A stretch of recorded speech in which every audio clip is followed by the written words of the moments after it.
નમસ્કાર ટીવી ન્યૂઝમાં આપ સૌનું હાર્દિક સ્વાગત છે। હું યશ્વી મહેતા। દર્શક મિત્રો, બુલેટિનની શરૂઆતમાં જોઈએ આજનો સુવિચાર। જીવન પસ્તાવામાં ન વિતાવો, કંઈક એવું કરો કે જે તમને છોડી ગયા છે એ પસ્તાય। તો દર્શક મિત્રો, હવે જોઈએ સમાચાર વિસ્તારથી। આમ આદમી પાર્ટીએ આજે ગાંધીધામ જીવન પ્રભાત સંસ્થામાંથી બાળકો ગુમ થયા તેના અનુસંધાને વંદનાબેન પટેલના નેતૃત્વમાં કલેક્ટર સાહેબને આવેદનપત્ર પાઠવ્યું। છેલ્લા 6 મહિનાથી 34 બાળકો સંસ્થામાંથી ગુમ થયા છે અને સંસ્થામાંથી જ્યારે બાળકો એન્ટર થાય કે બહાર જાય ત્યારે તેની એન્ટ્રી થવી જોઈએ। આ સંસ્થાના ટ્રસ્ટીઓ રાજકારણના ઓથા હેઠળ બાળકો ઉપર દમન ગુજારી રહ્યા છે। ગાંધીધામ જીવન પ્રભાત સંસ્થામાંથી 34 બાળકો ગુમ થયા છે તેના અનુસંધાને આજે વંદનાબેન પટેલના નેતૃત્વમાં કચ્છ જિલ્લા કલેક્ટર સાહેબને આવેદનપત્ર આપવામાં આવ્યું।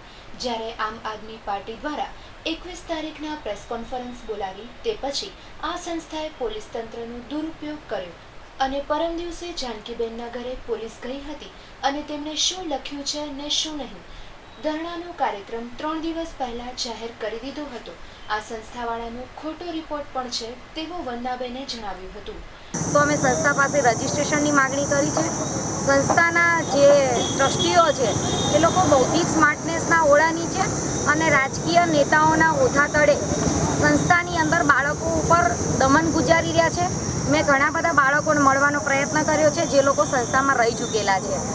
જે લોકો સંસ્થામાં રસોયા તરીકે કે એમના પશુ વિભાગની અંદર જોબ કરતા બાબુભાઈ આહિર, ઘણા બધા લોકોને હું મળી ચૂકી છું। આજે શાંતિબેન સોલંકી પણ છેલ્લા 2 વર્ષથી એમના સંસ્થામાં જોબ કર્યા પછી એમને એ પોતે પણ આઉટસોર્સિંગનો ભોગ બન્યા છે। બહેનનો પગાર પણ આજ દિવસ સુધી સંસ્થામાં જમા છે। વાંચોનિધિ જે છે એમની દાદાગીરી છે, એમની માનસિકતા છે, એ તમામ લોકો જોડે વાત કર્યા પછી મને એવું લાગે છે કે એમની માનસિકતા કંઈક વિકૃત પ્રકારની છે।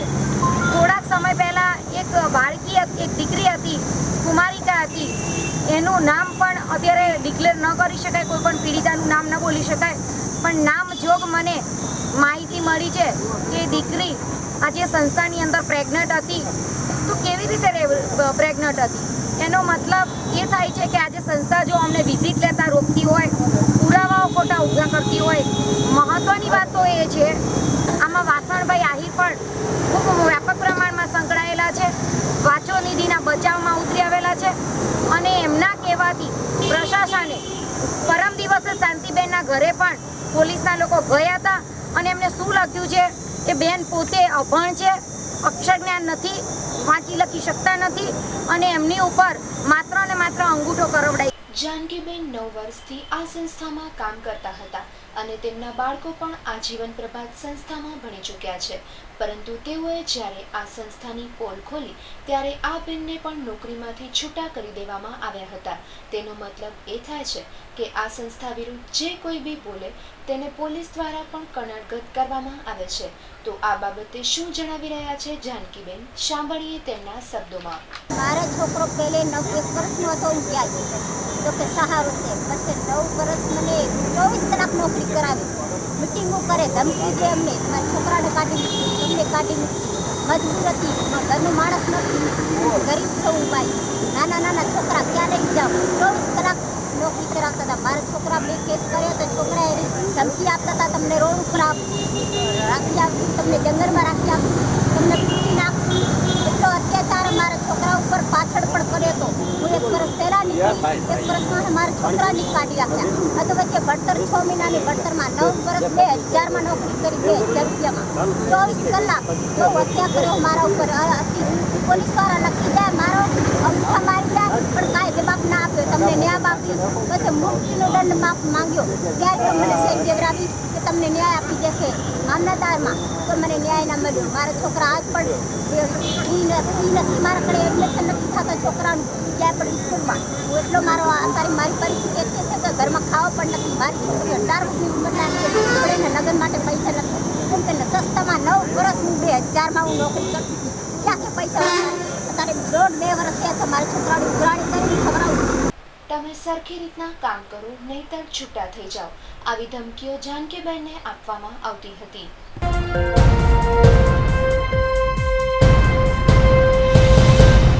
અંજાર મામલતદાર ઓફિસમાં જ્યાં જુઓ ત્યાં ગંદકી જોવા મળી. અંજાર મામલતદાર ઓફિસ જાણે ગંદકીનું ઘર બની ગયું હોય તેવું લાગે છે. આ બાબતે મામલતદાર સાહેબને પૂછતા તે અત્યારે ફ્રી નથી તેવો જવાબ આપવામાં આવ્યો હતો. ગઈકાલે અમારી કચ્છ કેરની ટીમે અંજાર મામલતદારની ઓફિસની મુલાકાત લીધી ત્યારે ઠેર ઠેર ગંદકી જોવા મળી હતી અને દિવાલો ઉપર પાનની પિચકારીઓ પણ જોવા મળી હતી. અધિકારીઓની ચેમ્બર્સમાં પણ ઝાડાઓ જોવા મળ્યા હતા. જ્યાં સફાઈ રાખવાના બોર્ડ લાગેલા હતા તે જ જગ્યાએ ગંદકી તેમજ પાનની પિચકારીઓ જોવા મળી હતી. ત્યાં સીસીટીવી કેમેરા પણ લાગેલા છે, છતાં પણ કેમેરાની સામે જ દિવાલો ઉપર થૂંકવામાં આવ્યું છે. તો શું આ ગંદકી અંજારના મામલતદાર કચેરીના અધિકારીઓને દેખાતી નથી કે પછી અધિકારીઓ આ બાબતે આંખ આડા કાન કરી રહ્યા છે? આપણા ભારતના વડાપ્રધાન મોદી સાહેબ જ્યારે સ્વચ્છ ભારત અભિયાન મિશન ચલાવી રહ્યા છે ત્યારે બીજી બાજુ મોટી મોટી કચેરીઓમાં જ ગંદકી જોવા મળે છે. ત્યારે એવું લાગી રહ્યું છે કે આ સ્વચ્છતા અભિયાન છે. ત્યારે ગઈકાલે મામલતદાર કચેરીમાં પણ આવા જ દ્રશ્યો જોવા મળ્યા હતા. ઠેર ઠેર દિવાલો ઉપર ઝાડા જોવા મળ્યા હતા. અધિકારીની ચેમ્બરની સામે જ ગંદકીઓ જોવા મળી હતી. જ્યારે આ બાબતે અંજાર મામલતદારને પૂછતા મામલતદાર દ્વારા એવો જવાબ આપવામાં આવ્યો હતો કે અત્યારે હું ફ્રી નથી. તો જો મામલતદાર સાહેબ આવા જવાબ આપતા હોય તો પછી આવી કચેરીઓમાં ક્યારે પણ સ્વચ્છતા જળવાશે જ નહીં. કેમ પછી આવા અધિકારીઓને ગંદકીમાં જ બેસવાની મજા આવે છે? રિપોર્ટ બાય કચ્છ કેરની ટીમે અંજાર મામલતદાર ઓફિસની મુલાકાત લીધી હતી. ત્યારે ત્યાં ઘણા બધા સ્લોગન લખેલા હતા. સ્વચ્છતા જાળવી, અહીંયા ધૂમ્રપાન ન કરવું, અહીંયા સીસીટીવી કેમેરામાં કેદ કરેલા છો. ત્યારે સીસીટીવી કેમેરા સામે ધૂમ્રપાન, થૂકેલી જગ્યા, અમુક ઠેકાણે લખેલું છે સ્વચ્છતા જાળવો, એની નીચે જ થૂકેલું ઘણું બધું દેખાય છે. બીજી બાજુ ઓફિસમાં ઘણી ઠેકાણે બાવા ઝાડા જામી ગયા. ત્રીજી બાજુ આપણે લાઠી સાહેબને જ્યારે પૂછા કર્યું મામલતદાર સાહેબને કે ભાઈ આ બાબતે આપ શું કહેવા માગો છો, ત્યારે મામલતદાર સાહેબ એમ કહે છે કે હું અત્યારે ફ્રી નથી, હું આ બાબતે કોઈ જવાબ આપી શકતો નથી. તો એક બીજો પ્રશ્ન એ છે કે આપણે સર્કલ ઓફિસરની ચેમ્બર પર જોઈ તો એની ચેમ્બરની બારીમાં પણ થૂકેલું જોવા મળ્યું હતું. જ્યારે અધિકારીઓ અને કર્મચારીઓ જ્યારે એની કચેરી સાફ ન રાખી શકતા હોય તો એક ગંભીર બાબત કહેવાય. ત્યારે તમે આગળનો શું સફાઈ કરશો એક લોકોમાં પ્રશ્ન ઊભો થાય છે.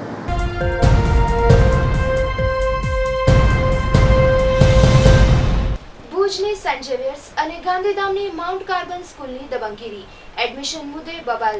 15 તારીખથી વાલીઓ પરેશાન. એડમિશનના મુદ્દાની ગુંજ ગાંધીનગર સુધી પહોંચી. એ જોવાનું રહેશે કે વાલીઓને ન્યાય મળશે કે નહીં.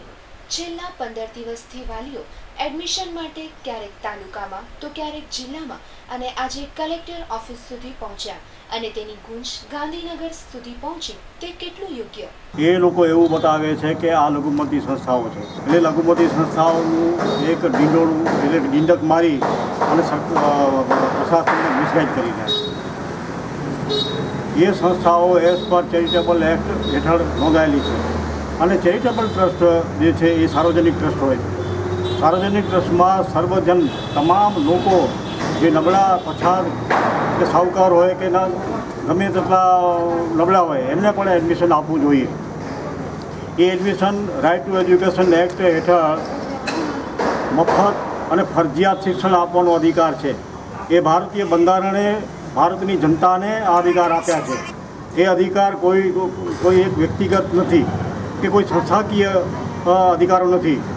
તમામ જનતાને ફરજિયાત શિક્ષણ મળવું જોઈએ, મફત શિક્ષણ મળવું જોઈએ as per rules and regulation. Kutch જિલ્લામાં માઉન્ટ કાર્બન અને સેન્ટ ઝેવિયર્સ સ્કૂલ્સ છે, જેમાં સમગ્ર કચ્છમાં આ સંસ્થાઓની જેટલી સ્કૂલ છે તેમાં ખાસ કરી નબળા ગરીબ વર્ગના બાળકોને એડમિશન આપવા માટે આ સ્કૂલ તરફથી સાફ ઇનકાર કરી દેવામાં આવ્યો છે.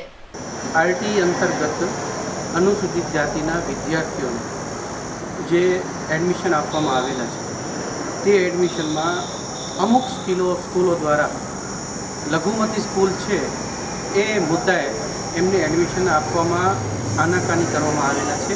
તે અનુસંધાને ગાંધીધામ અને ભુજની જે સ્કૂલોએ ના વિદ્યાર્થીઓના વાલીઓ છેલ્લા 15 તારીખથી જે છે એ ભુજમાં જિલ્લા પંચાયતમાં જે શિક્ષણ સમિતિમાં ત્યાં જે છે આ રજૂઆત કરી અને તે અનુસંધાને ગાંધીનગરમાં પણ જિલ્લા શિક્ષણાધિકારી શ્રીએ ત્યાં પણ ધ્યાન દોર્યું છે અને આજે કલેક્ટરશ્રીના ઇન્ટરફિયરથી આજે એમને જે છે એ ગાંધીનગર આ આખા મુદ્દાને લઈ જવામાં આવશે અને આવતીકાલ સાંજ સુધી આ વિદ્યાર્થીઓનો નિર્ણય થાય અને જે તે સ્કૂલની અંદર જે એમની સ્કૂલમાં કદાચ અગર એ સ્કૂલની અંદર નહીં થાય એડમિશન તો એ સ્કૂલને જે છે એ સામે કોઈ પણ પગલાં લેવામાં આવશે એવી બાંહેધરી આપવામાં આવી અને સાથે સાથે એ વિદ્યાર્થીઓને જે એમના ઓપ્શનની અંદર જે 5 સ્કૂલો જે એમણે આપેલી છે કે અ નહીં તો બ ને બ નહીં તો ક,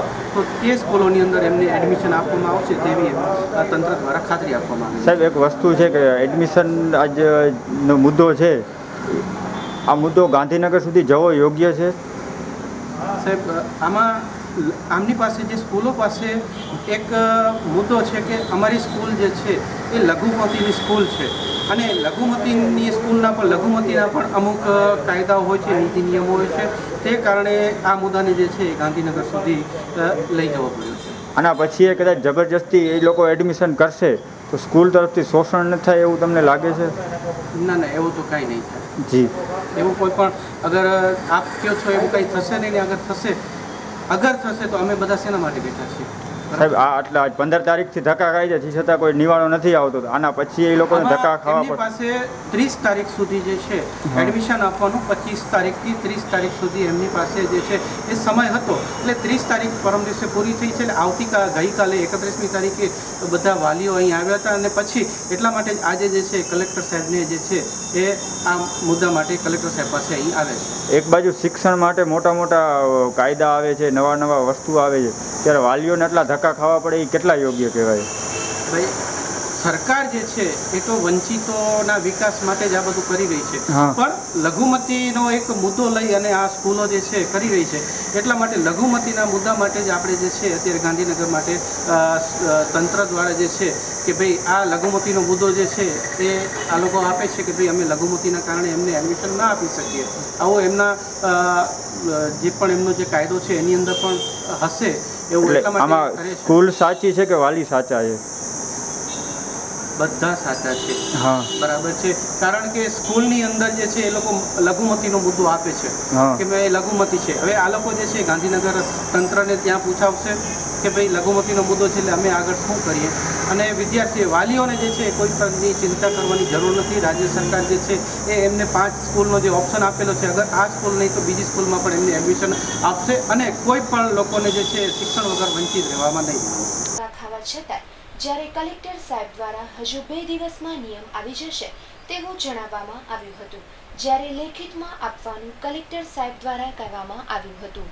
હું 15 તારીખથી ધક્કા ખાઉં છું ને હજી કલેક્ટર સાહેબે કીધું છે કે પરમ દિવસ સુધી નિયમ આવી જ જશે અને એમને કીધું કે કંઈક લેખિતમાં આવીને આપી દો કે પરમ દિવસની જવાબદારી તમે લો છો. તો એ કહે છે કે એવું લેખિત કંઈ અમારા પાસે ન હોય, અમે પ્રયત્ન કરીશું.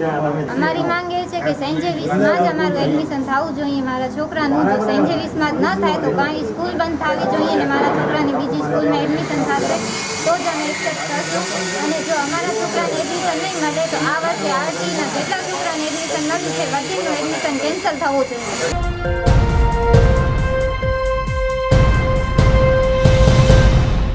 સુખપરથી માનકુવા જતા રોડ ઉપર ધનાણી મહાદેવ મંદિર પાસે ટ્રકની ઠોકરથી વીજનો થાંભલો થયો ધરાશાયી. આજરોજ સવારના ભાગમાં સુખપરથી માનકુવા જતા રોડ ઉપર ધનાણી મહાદેવના મંદિર પાસે કોઈ અજાણ્યા ટ્રક ચાલકે વીજળીના થાંભલાને ઠોકર મારતા થાંભલો ધરાશાયી થઈ ગયો હતો. આ બનાવ વખતે સદભાગ્યે કોઈ જાનહાનિ થઈ ન હતી. બાદમાં ટ્રક ચાલક ટ્રકને હંકારી ગયો હતો. આ વીજ થાંભલો પડી જવાને કારણે સુખપર ગામમાં અમુક જગ્યાએ લાઇટ બંધ થઈ ગઈ હતી, પરંતુ જીબી દ્વારા તાત્કાલિક ધોરણે સમારકામ કરી લાઇટ ચાલુ કરી દેવામાં આવી હતી. આ બનાવ વહેલી સવારે બન્યો હતો. સદભાગ્યે તે સમયે ત્યાંથી કોઈ વાહન કે રાહદારી પસાર ન થયા હોવાથી મોટી જાનહાનિ થતા બચી ગઈ હતી. તો આ ગોલાઈવાળા રોડ ઉપર સ્પીડ બ્રેકર મૂકવું જોઈએ તેવી સુખપર વાસીઓની માંગ છે. Report by Kishan Maheshwari.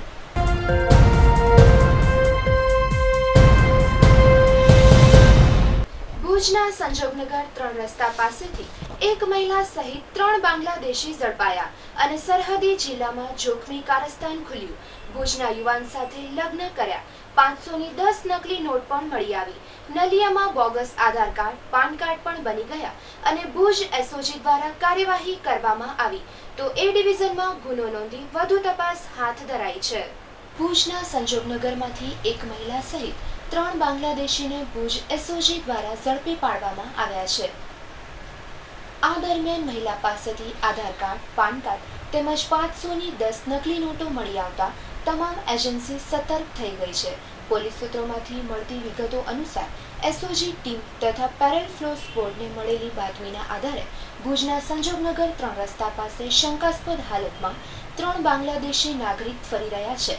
પોલીસે વોચ ગોઠવતા મહિલા સહિત 3 જણ પકડાઈ ગયા હતા અને તેમની પૂછપરછ કરતા મહિલા ભુજના ભાડાના મકાનમાં રહેતી હોવાનું અને મંજુરા ખાતુન ઇસ્માઇલ સદર ઉંમર વર્ષ 45, તેની સાથે ટીકા ખાન મજબૂર મરુલ ઉંમર વર્ષ 45, સાગોર રીચ ઉલ સદર ઉંમર વર્ષ 18 હોવાનું અને તેઓ ભાડાના મકાનમાં રહેતા હોવાનું પોલીસને જણાવ્યું હતું. આ ત્રણેય બાંગ્લાદેશના જાસૂર જિલ્લાના સારસા ખાનના અગારો ગુરડ પોસ્ટ ગંગાના રહેવાસી છે. આ 3 જણ અલગ અલગ સમયે બાંગ્લાદેશથી ભારતમાં ઘૂસણખોરી કરી મુંબઈથી કચ્છ આવ્યા હતા, જેમાં મંજુરા નામની બાંગ્લાદેશી મહિલા છેલ્લા 12 થી 15 વર્ષ થઈ ભારતમાં વસવાટ કરતી હોવાનું અને ગેરકાયદેસર રીતના સરહદ ઓળંગી અને ભારતમાં પ્રવેશી હતી અને 6 વર્ષ અગાઉ ભુજના સંજોગનગરમાં રહેતા એક યુવક સાથે નિકાહ કર્યા હતા. આ મહિલા પાસેથી Aadhaar card, PAN card, green રામી કાર્ડ તેમજ અબડાસા તાલુકાના નલિયા જૂથ ગ્રામ પંચાયતમાંથી 1974ની સાલનું 1999માં ઇસ્યુ કરાયેલું જન્મનું પ્રમાણપત્ર મળી આવ્યું હતું તેમજ 500ના દરની 10 બનાવટી નોટ એક સિરિયલમાં પ્રિન્ટ થયેલી તેમજ 2 મોબાઈલ્સ મળી આવ્યા હતા. આ પકડાયેલા 3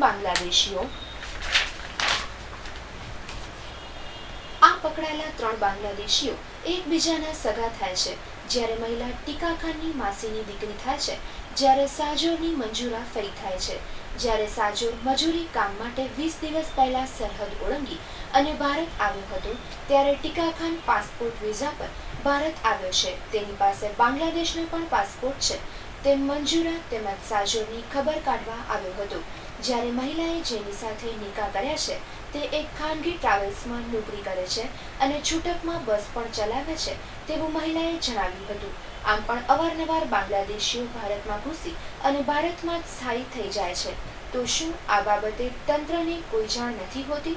જો ભુજમાં પણ એસઓજીની ટીમ દ્વારા તપાસ કરવામાં આવે તો આવા ઘણા જ બાંગ્લાદેશીઓ ઝડપાઈ શકે તેમ છે.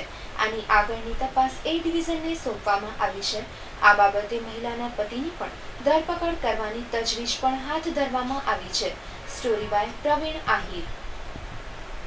પશ્ચિમ કચ્છના એસપી સાહેબ તરફથી અમને માહિતી મળેલ કે સંજોગનગર વિસ્તારમાં 3 જેટલા બાંગ્લાદેશી નાગરિકો શંકાસ્પદ હાલતમાં છે, જેથી એસઓજીની ટીમ તેમજ પેરોલ ફર્લોની ટીમ ચેક કરતા 3 ઈસમો મળી આવેલ, જેમાં એક લેડીઝ હતી અને 2 ઈસમો જેન્ટ્સ મળી આવેલ, જે ત્રણેયને પૂછપરછ માટે અત્રે રાખેલ છે અને તેની પાસેથી મુદ્દામાલ કબજે કરવામાં આવેલ છે. જેમાં તેની પાસે જે મંજુરા કરીને જે લેડીઝ છે તેના જન્મનું પ્રમાણપત્ર અહીંયા બનેલું છે, તેનું વેરિફિકેશન બાકી છે. તેના આધારે તેણે પાન કાર્ડ, આધાર કાર્ડ બનાવેલા છે. ત્યારબાદ સાગોર નામનો છોકરો છે, એમની પાસે કોઈ આધાર પુરાવા નથી, તેથી તેમને પણ અટકમાં લીધેલ છે. અને મંજુરા નામની જે લેડીઝ છે તેની પાસેથી 500ના દરની નકલી કહી શકાય તેવી 20 નોટ એટલે 10,000 જેવી ચલણી નોટ મળી આવેલ છે, તેને પણ કબજે લઈને આગળની કાર્યવાહી કરવામાં આવે છે. હા, એક શખ્સ છે, એમનો પાસપોર્ટ એમનું લીગલ પાસપોર્ટ છે અને એમની લીગલ એન્ટ્રી છે, તેઓ શંકાસ્પદ હાલતમાં આ બંને સાથે મળી આવેલ છે. તેનું ઇન્ટ્રોગેશન એ ચાલુ છે. આગળ વધુ એનામાં કંઈ ખુલશે તો તેને પણ ધોરણસર અટક કરવામાં આવશે. બાંગ્લાદેશની બોર્ડરથી પાર કરીને જ આ બંને ઈસમો આવેલા છે. મંજુરા કરીને જે લેડીઝ છે તે ઘણા સમયથી 10-12 વર્ષથી ઇન્ડિયામાં છે તેવું એનું પ્રાથમિક નિવેદનમાં જણાવેલ છે. સાગોર કરીને જે છોકરો છે તે 18-19 વર્ષનો છે અને તેની પૂછપરછ કરતાં તેણે જણાવેલ કે હું 18થી 19 દિવસ પહેલાં ઇન્ડિયામાં દાખલ થયો છું અને ભુજમાં 10 દિવસથી આવ્યો છું એવું એનું કહેવાનું છે. હા, સાગોર નામના વ્યક્તિએ તો રિસન્ટલી જ ગેરકાયદેસર રીતે પ્રવેશ કરેલાનું તેના નિવેદનમાં ફલિત થાય છે.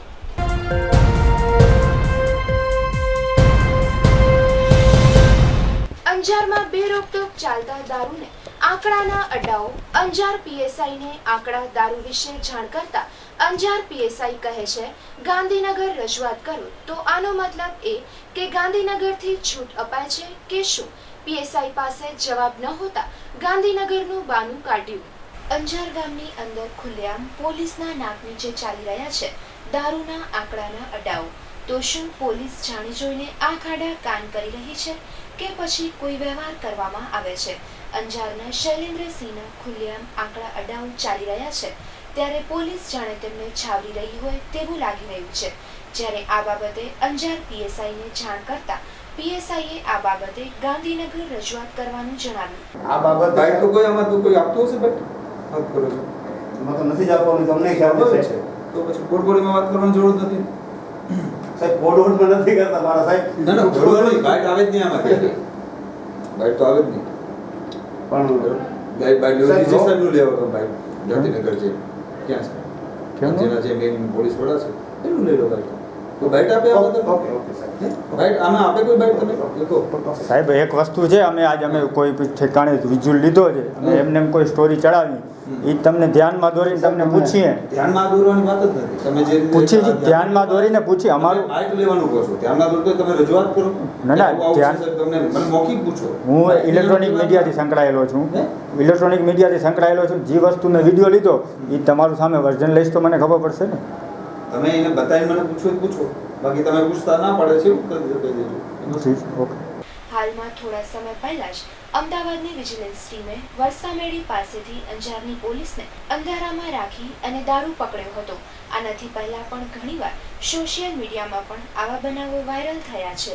તો પછી શું અંજાર પોલીસ ફક્ત ઘોર નિંદ્રામાં જ સૂતી હોય છે?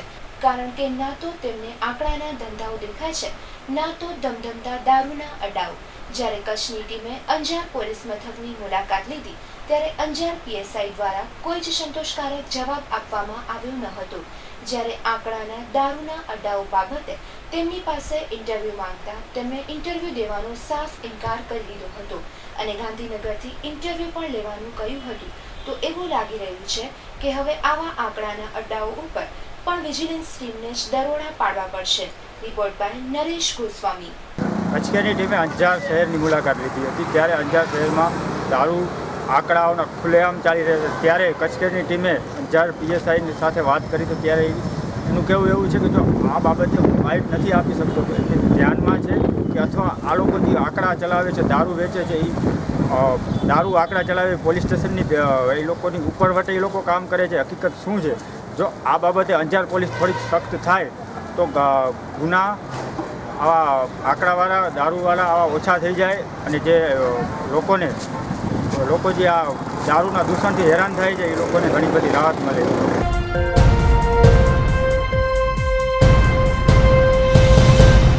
સમાજને અપાતા ધીમા ઝેર સમા ગુટકા ઉપર રોક ક્યારે લાગશે? ગુટકા ઉપર પ્રતિબંધ હોવા છતાં પણ આજ દિવસ સુધી તેનું વેચાણ ચાલુ છે. નવયુવાનો અને યુવા વર્ગને કોરે ખાતા ગુટકા અને પાન મસાલા ધીરે ધીરે સમાજ માટે ધીમું ઝેર બની ચૂક્યા છે. ગુટકા ઉપર પ્રતિબંધ લાગ્યા બાદ આજે આ ઝેર અલગ સ્વરૂપમાં બાકાયદા વેચાય છે અને તેનું છૂટથી સેવન થાય છે. હદ તો ત્યાં થઈ છે કે જે ગ્રામ્ય સ્તર સુધી પહોંચી ચૂકેલા આ વ્યસનમાં શાળાની આસપાસના 100 મીટરના નિયમ સહિત કોઈ જ નિયમો જળવાતા નહીં, જેના માઠા પરિણામો અંતે સમાજને જ ભોગવવાના રહેશે.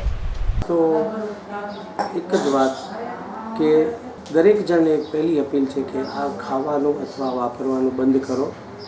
કારણ કે આપણે જોઈએ છીએ કે દિવસે ને દિવસે વેસ્ટર્ન કલ્ચરની આગળ માણસની અંદર વ્યસન અને એમાં ખાસ કરીને આ ગુટકાનું જે ચલણ વધતું જાય છે, જેના લીધે આપણે હાથોહાથ રાજદ્વારી કેન્સર જેવા રોગોને આપણે નોતરું આપીએ છીએ અને એ થઈ ગયા પછી હંમેશા માણસનો અંત જ હોય છે. પછી માણસ જીવવા માટે વલખા મારતો હોય છે. પરંતુ એના પહેલાં આપણે એક સચેતતાપૂર્વક આ ગુટકા ખાવાનું બંધ કરીએ તો આપણે આવા કોઈ રાજદ્વારી દર્દને નોતરતા નથી. અગાઉ ઘણી વખત એવું હોય છે કે જેની અંદર વધારે નશો આવવા માટે અને વધારે પડતું સસ્તું બનાવતી કંપનીઓ જેની અંદર મરેલી ઘરોડીઓ જેવા પદાર્થો અંદર મિક્સ કરતા હોય છે જેથી કરીને આ વસ્તુ આપણા માટે જીવલેણ સાબિત થાય છે, શરીરની અંદર ઝેરનું પ્રમાણ વધે છે અને દિવસા દિવસ લોહીનું પાણી વગેરે એવા રાજદ્વારી દરજ થાય છે કે જેમાંથી આપણે બચવું મુશ્કેલ હોય છે.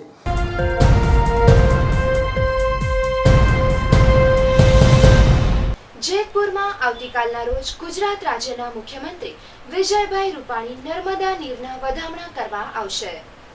જેતપુરમાં આવતીકાલે તારીખ 2/6ના રોજ ગુજરાત રાજ્યના મુખ્યમંત્રી વિજયભાઈ રૂપાણી જેતપુરમાં નર્મદાના નીરના વધામણા કરવા જેતપુર આવી રહ્યા હોય અને તેની તાડામાર તૈયારીઓ ચાલી રહી છે. તેમજ જેતપુર નવાગઢ નગરપાલિકા દ્વારા ફિલ્ટર પ્લાન્ટ ખાતે નર્મદાના પાણીની આવક ચાલુ કરાવી અને સંપ ભરવાની કામગીરી ચાલુ કરેલ છે. તેમજ મુખ્યમંત્રીના આગમનની તૈયારીને કેબિનેટ મંત્રી જયેશભાઈ રદડિયા તેમજ પાલિકા પ્રમુખ જયસુખભાઈ ગુજરાતીએ આખરી ઓપ આપી રહ્યા છે. આ 600 કરોડની યોજનાનું કામ પૂર્ણ કરી અને નર્મદાનું પાણી આજે જેતપુર ખાતે પહોંચાડી દેવામાં આવ્યું છે. અને આજે સૌ આગેવાનો સાથે ફિલ્ટર પ્લાન્ટની મુલાકાત લઈ કે જ્યાં નર્મદાનું પાણી જેટલું જોઈએ છે એનાથી વિશેષ અત્યારે આવી રહ્યું છે.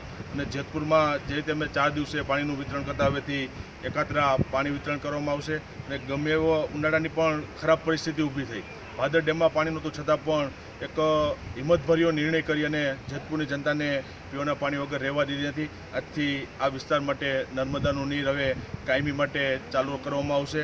અને જેતપુર, જામકરણા, ધોરાજી, ઉપલેટા અને ભાયાવદર સહિત 156 ગામડાઓને નર્મદાના નીર મળતા થઈ ગયા છે. ત્યારે એક જેતપુરને આંગણે ખુશાલીનો અવસર છે અને શુક્રવારે 2 તારીખે માનનીય મુખ્યમંત્રી શ્રી વિજયભાઈના હસ્તે આ નર્મદા નીરના વધામણા કરવામાં આવશે.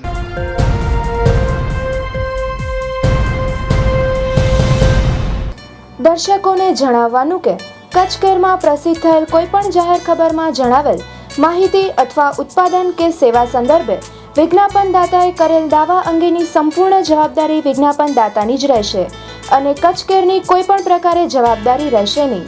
દર્શકોએ પોતાની રીતે પૂરતી તપાસ કરીને પોતાની જવાબદારીએ યોગ્ય નિર્ણય લેવાનો રહેશે.